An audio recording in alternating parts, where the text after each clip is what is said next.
Hi friends, welcome to Telugu defence news. Eurasian times ఇచ్చిన రిపోర్ట్ని బట్టి రష్యా Tu-160 బాంబర్స్ని అమ్ముతామని ఇచ్చిన ఆఫర్ని ఇండియా కూడా కన్సిడర్ చేస్తుందని మాజీ Indian air force chief Arup Raha గారు చెప్పారు. ఆర్టికల్ రాసింది కూడా ఒక మాజీ ఎయిర్ మార్షల్. దీన్ని బట్టి ఈ డీల్ గురించి ప్రస్తుతం చర్చలు జరుగుతుండొచ్చు. ఇండియా ఈ బాంబర్ని కొంటే ఎలా ఉపయోగపడుతుందనే దానికన్నా ముందు అసలు Tu-160 అంటే ఏంటి, ప్రపంచంలో దీని స్థానం ఏంటని చూద్దాం. ఈ Tu-160 రష్యాకి అత్యంత ముఖ్యమైన బాంబర్. యుక్రెయిన్పై కూడా బాగానే ఉపయోగిస్తుంది. ఇవి రష్యా లోపల సేఫ్ జోన్లో ఉండి లాంగ్ రేంజ్ క్రూజ్ మిసైల్స్తో యుక్రెయిన్పై దాడులు చేస్తున్నాయి. ఈ బాంబర్లో 2 ఇంటర్నల్ వెపన్ బేస్ ఉంటాయి. వెపన్స్ని లోపల క్యారీ చేస్తుంది. మొత్తం 45 టన్నుల వెపన్ లోడ్ని క్యారీ చేయగలదు. ఈ 2 వెపన్ బేస్లో మిసైల్స్ కోసం రోటరీ లాంచర్స్ ఉంటాయి. అంటే రివాల్వర్లో బుల్లెట్స్ని పెట్టి ఒకదాని తర్వాత ఇంకో దాన్ని షూట్ చేసినట్టు మిసైల్స్ని ఇలా క్యారీ చేసి ఫైర్ చేస్తుంది.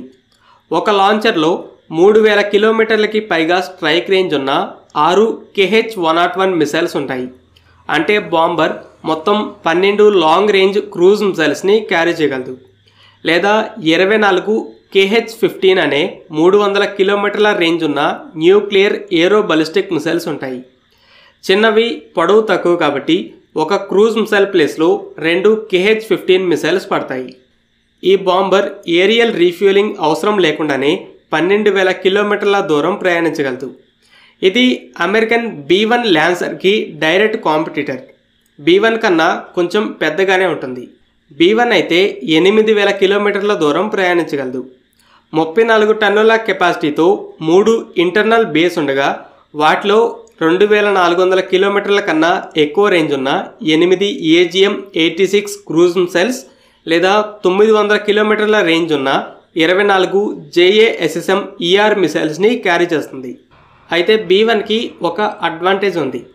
Tu-160కి బయట వైపు వెపన్స్ని ఫిట్ చేయడం కోసం హార్డ్ పాయింట్స్ లేవు. కానీ B-1కి 6 హార్డ్ పాయింట్స్ ఉండగా మరో 6 AGM-86 లేదా 12 JASSM మిసైల్స్ పడతాయి. అంటే B-1 బాంబర్ 14 లాంగ్ రేంజ్ లేదా 36 మీడియం రేంజ్ క్రూజ్ మిసైల్స్ని క్యారీ చేయగలదు. ఓవరాల్గా Tu-160 ప్రపంచంలోనే అతిపెద్ద బాంబర్. 12,000 కిలోమీటర్ల రేంజ్తో ఇంటర్నల్ వెపన్ బేస్లో B-1 కన్నా ఎక్కువ మిసైల్స్ని క్యారీ చేయగలదు. అయితే B-1 8,000 కిలోమీటర్ల రేంజ్తో అలాగే ఎక్స్టర్నల్ లోడ్తో కలిపి ఇంకా ఎక్కువ సంఖ్యలో మిసైల్స్ని క్యారీ చేయగలదు. ఈ 2 ప్రపంచంలోనే చాలా శక్తివంతమైన నాన్ స్టెల్త్ బాంబర్స్గా ఉన్నాయి.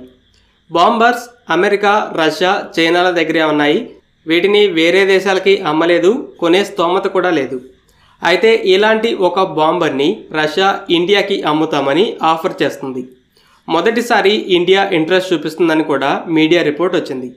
ఇలాంటి బాంబర్స్ని 1000 కిలోమీటర్ల దూరం వెళ్ళి శత్రువులపై న్యూక్లియర్ స్ట్రైక్స్ని జరపడానికి వాడతారు. గతంలో అయితే ఏకంగా మీదకు వెళ్ళి న్యూక్లియర్ బాంబ్స్ని డ్రాప్ చేయగలవు. కానీ ఈ కాలంలో ఉన్న air defence systems long range air to air missiles వల్ల శత్రువుల ఎయిర్ స్పేస్లో కాదు, ఆ దరిదాపుల్లో కూడా వెళ్ళలేవు. B-2కి మాత్రమే అది కుదురుతుంది. అందుకే ఈ బాంబర్స్ చాలా సేఫ్ జోన్లో ఉండి లాంగ్ రేంజ్ క్రూజ్ మిసైల్స్ని క్యారీ చేస్తున్నాయి. ఇండియాకి 2 శత్రువులు బోర్డర్లోనే ఉన్నారు.